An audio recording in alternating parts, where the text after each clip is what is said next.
I had spent years designing perfect buildings, making sure everything stood strong and unshakable.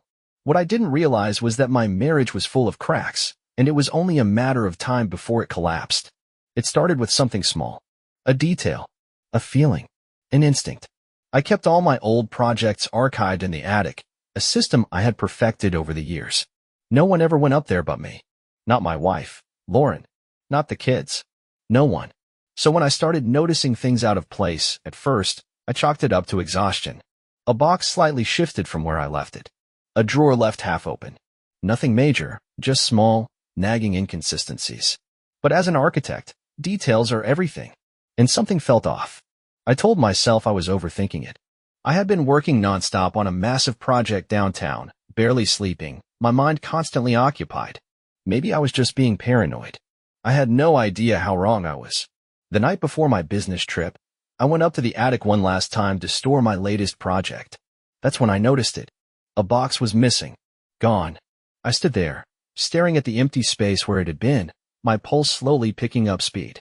No one had any reason to be in the attic but me. And Lauren? She barely even acknowledged my work.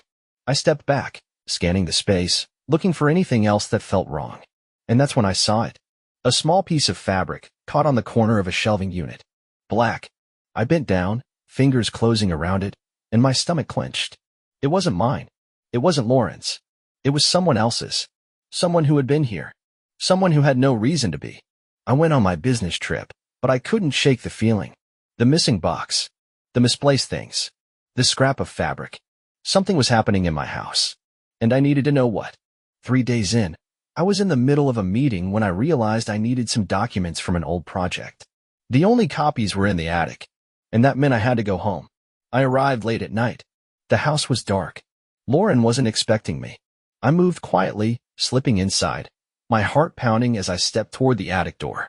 I climbed the stairs, pushing the door open, expecting to find the room just as I left it. Instead, I found him.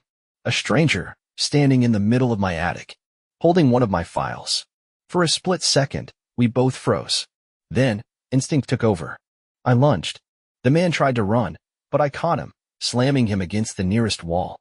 He grunted, twisting, throwing a punch, but I blocked it. Years of carrying heavy materials had made me stronger than I looked. I wrestled him down, my knee pressed against his back, my breathing ragged. "Who the hell are you?" I hissed. No answer. I grabbed a zip tie from one of the storage bins and yanked his arms behind his back. Tied him up. "Talk," I growled, pressing his face into the cold attic floor. Still, nothing. And then, "Ethan?"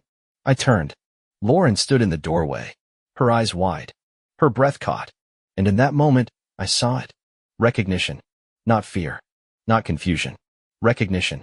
She knew him. She knew him. Everything clicked into place. The missing files. The things out of place. The strange fabric. The lie of a marriage I thought was solid. Lauren wasn't just cheating on me. She had been letting this man into my house. Into my space. Stealing from me. Mocking me. Living a second life while I was too blind to see it. I stood slowly, breathing hard, looking from her to him. Who was he? Lauren. She opened her mouth. Closed it. And in that second of silence, I knew everything. I grabbed the man by his collar and hauled him up, shoving him toward her. "Tell me, Lauren." My voice was eerily calm. "Who is he?" Her face twisted, panic setting in. I turned to the man, shoving him again. "You gonna speak up?" I growled. "Or should I make you?" His jaw was clenched, his arms straining against the zip ties. But then, he spoke. "She never told you about me?"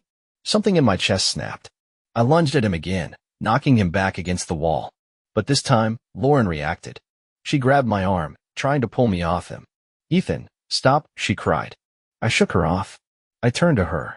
And finally, she broke. Her voice cracked. "Ethan, I stepped back. I looked at her. Really looked at her. And all I saw was a liar. Someone I had spent years loving.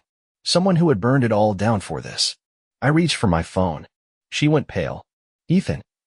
I dialed. 911. "What's your emergency?" "Yes, I'd like to report an intruder." Lauren gasped.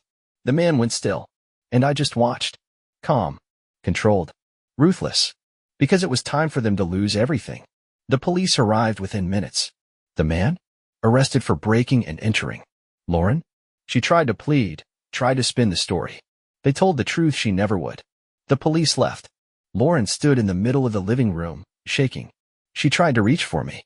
I stepped back. Don't. She started to cry. Ethan, I cut her off. You're disgusting. Her whole body flinched.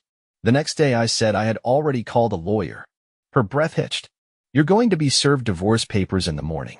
You'll be lucky if you get supervised visitation. She collapsed into sobs. And me? I turned. I grabbed my keys. I walked out the door. Because some things can't be rebuilt. And some structures deserve to collapse. Lauren lost everything. Our house. Our kids. Her reputation. Her precious lover. The last I heard, she was living in a rundown apartment, alone. And me? I built a new life. Without her. Because betrayal doesn't just hurt. It destroys. And in the end, she was the one left in ruins. If you enjoyed the story, don't forget to like, share your thoughts in the comments, and subscribe to the channel for more gripping tales of betrayal, revenge, and justice. Your support means everything. Stay tuned for the next intense story. You won't want to miss it.